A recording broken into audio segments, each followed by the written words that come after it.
We're going to have a look at some of the key characters now from Romeo and Juliet. You'll already be aware that the two characters of Romeo and Juliet come from two feuding families, but it's important for us to know what those families' relationship to each other is and who is part of each of those families. So the first one that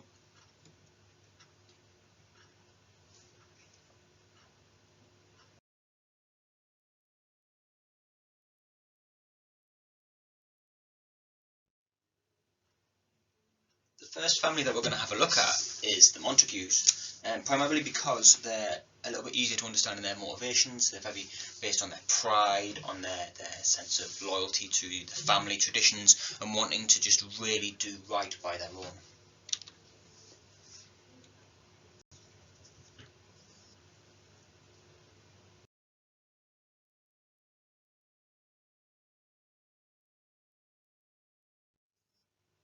Now, the head of the Montague family is Lord Montague, who is Romeo's father. He's the patriarch of the Montague family, and he has a bitter rivalry with Lord Capulet.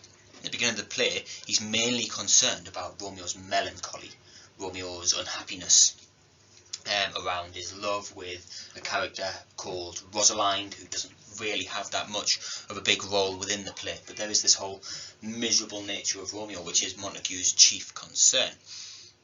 And we never really know why Montague and Capulet don't get on, so that's really his whole purpose at the start of the play.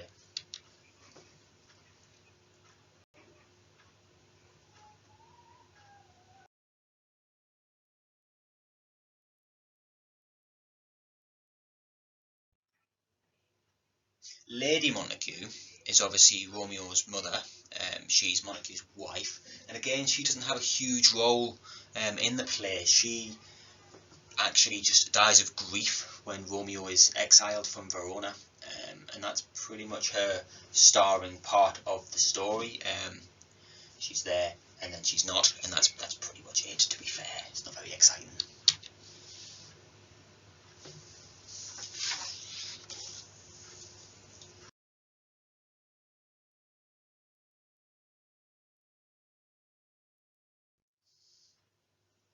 Obviously, the main Montague who we have to look at is Romeo. He's the son and heir of Lord and Lady Montague. He's a young man. He's about 16, which obviously raises some questionable aspects of the play. He's very handsome. He's intelligent, and he's quite sensitive. He takes a lot of things quite personally. He's impulsive, but he's also immature, and he's idealistic, and he's passionate, and these make him really, really likable as a character. He lives in the middle of a violent feud between his family and the Capulets, which we've already sort of briefly touched on. But he's not really interested in the violence or continuing it. He just wants to find someone who loves him, At the beginning of the play, he's madly in love with Rosalind, like I briefly mentioned before. But the instant he sees Juliet, he falls in love with her, and he forgets all about Rosalind. So poor Rosalind's left out there to dry. Shakespeare gives us every reason to question how real Romeo's love for Juliet is, but Romeo goes to like crazy lengths. He's really extreme in how he tries to prove his seriousness of his feelings. Like, he gets secretly married to Juliet. That's a pretty big deal. It's the daughter of his father's worst enemy. That makes things even more kind of intense. He happily takes abuse from Tybalt, who would rather die than live without his beloved Juliet. He's also affectionate, and he's devoted to his friends Benvolio and Mercutio, and to a lesser extent Friar Lawrence.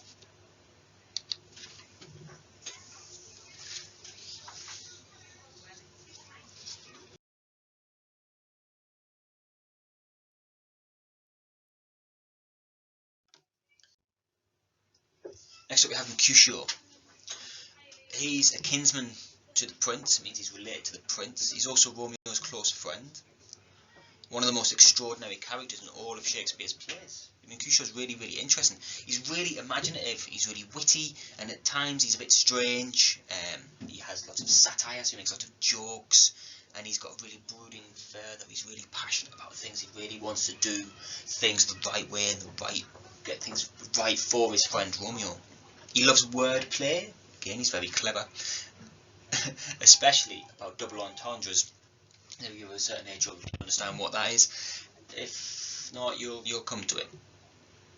He can be quite hot-headed, and he hates people who are affected or pretentious or obsessed with the latest fashions. He doesn't like people who are too hung up on what's cool.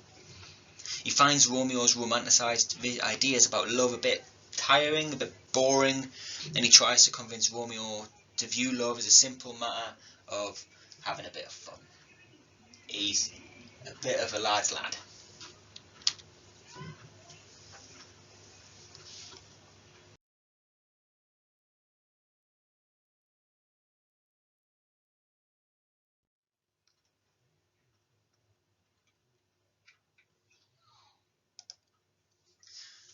So next we've got Benvolio.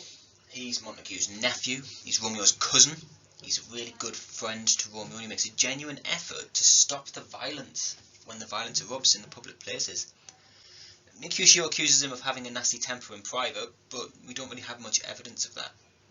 He spends most of the play trying to help Romeo get his mind off Rosalind, even after Romeo has fallen in love with Juliet. So again, Benvolio is probably the only one who's going back to Rosalind and thinking, you know what it is, it's not very good the way that this other character's been treated.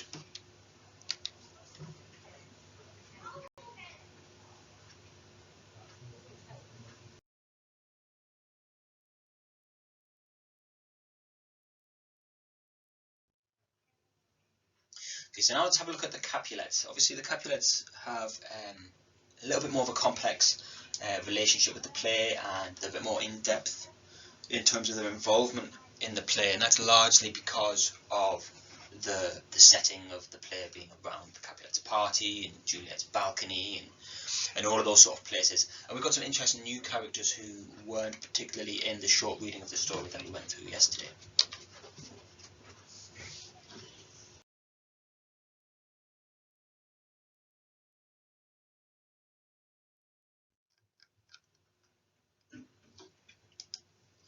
So first up we've got Capulet, Lord Capulet. He's the patriarch or the leader of the Capulet family. He's Juliet's dad, he's the husband of Lady Capulet, and an enemy for unexplained reasons of Lord Montague. Again, it's quite interesting to try and think about why that argument might be happening, but I don't know, it's one for another time. He really loves his daughter above pretty much anything else, but he's not particularly up to date on how Juliet thinks or what she feels, and he seems to think that what's best for her is his so-called good match with a lord called Paris. He's very prudent, he's quite wise and to the point, he commands respect, and people are very loyal to him, but he is liable. It means he's known to get really angry when people aren't loyal to him or make mistakes.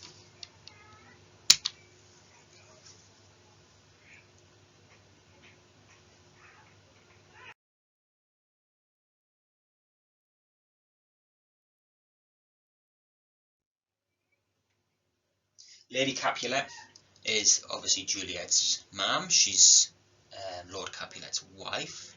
She got married really young. By her own estimation, she gave birth to Juliet when she was 14. So again, that just tells you everything you need to know about the world at the time that Romeo and Juliet was written. It was a very different place where people's places of maturity were reached a lot earlier than what they are now. She's eager to see her daughter marry Paris, but you have to question whether that's because she wants to remain loyal and obedient to Lord Capulet, or if that's because that's truly what she thinks is in the best interests of Juliet. She's not a very good mum. She tends to rely on the nurse for a lot of support of Juliet.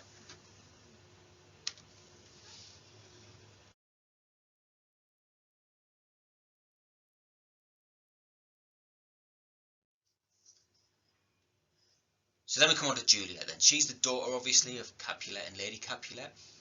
She's, and I'm not sure you're going to be quite ready for this, she's a beautiful and brilliant 13-year-old girl. Yep, Juliet is 13.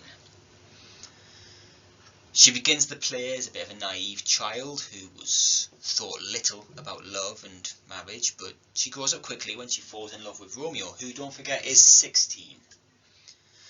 The son of her family's great enemy. Because she's a girl from an aristocratic family, that means like a rich and powerful family, she doesn't have the freedom that Romeo has to roam around the city. She can't climb over the walls in the middle of the night, and she can't get into sword fights.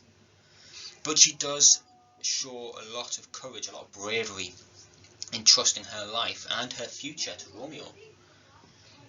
She even refused to believe the worst reports, like the worst stories about him getting into fights and killing her cousin. Her closest friend and confidant is a nurse, so the person she trusts the most is the nurse who brings her up.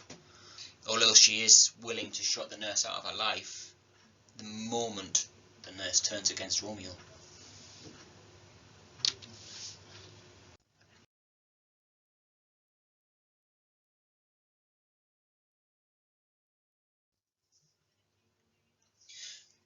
Juliet's nurse, the woman who breastfed Juliet, who brought her up, who was her mum, effectively, it's like a foster mum, I guess. She's vulgar, she's long-winded, she's sentimental, she's hilarious. She provides some much-needed, hilarious, funny moments throughout the play, with some really inappropriate remarks and speeches, which really are quite entertaining. But near the play's end, the nurse kind of turns against Romeo. This is after being like the matchmaker in a way between Juliet and Romeo. She's a big contrast to Juliet. Her attitudes towards love, very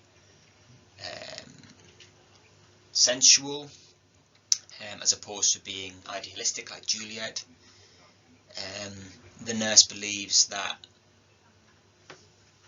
the love that Juliet wants she'll have with a nice looking husband, but she doesn't understand the fact that Juliet is willing to give up everything for Romeo.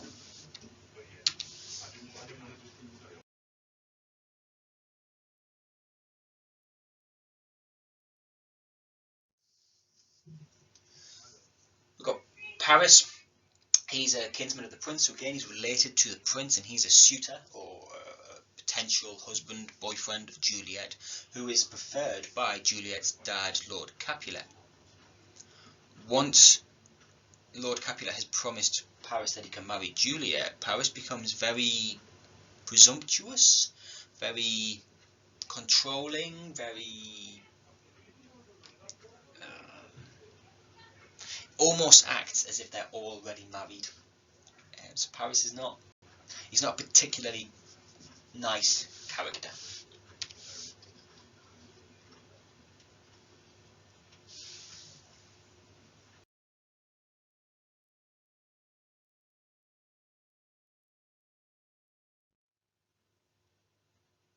Then we've got Prince Escalus, who is the Prince of Verona. Very, very powerful man. He makes all the decisions that lead ultimately to the death of Romeo and Juliet. He's a kinsman of Mercutio and Paris, and he's the seat of all political power in Verona. That means he is the centre of the power in Verona. All he wants at the end of the day is for Verona to be peaceful. So his motivations for exiling Romeo are to maintain peace. His motivations for banishing or banning the fight between the two families is just for peace. He wants to maintain that peace and prosperity within Verona.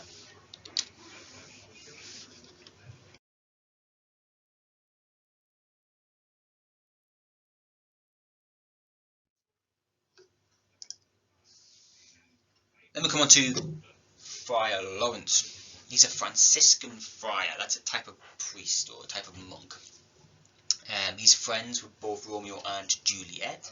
He's very civic-minded, so he thinks that, if we bring Romeo and Juliet together and they get married, then that will bring peace to the city, and it'll be a time of prosperity and great friendship, and everything will be a bit amazing. he is a big fan of moderation, and he's always ready with a plan. He's very clever.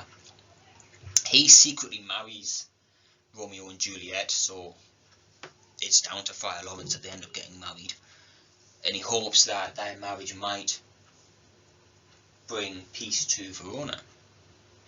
He's very holy, obviously of Catholic faith, but he's also an expert in the use of herbs and potions. It's Friar Lawrence who provides the potion to put Juliet to sleep for the 2 days that she needs to go into the tomb. It's also my belief that it's Friar Lawrence who had previously given Romeo the poison. That's not really based on anything within the text, it's just something that I think is probably likely. So that was our brief rundown of the characters of Romeo and Juliet. Hopefully this has been helpful, and I'll see you next time.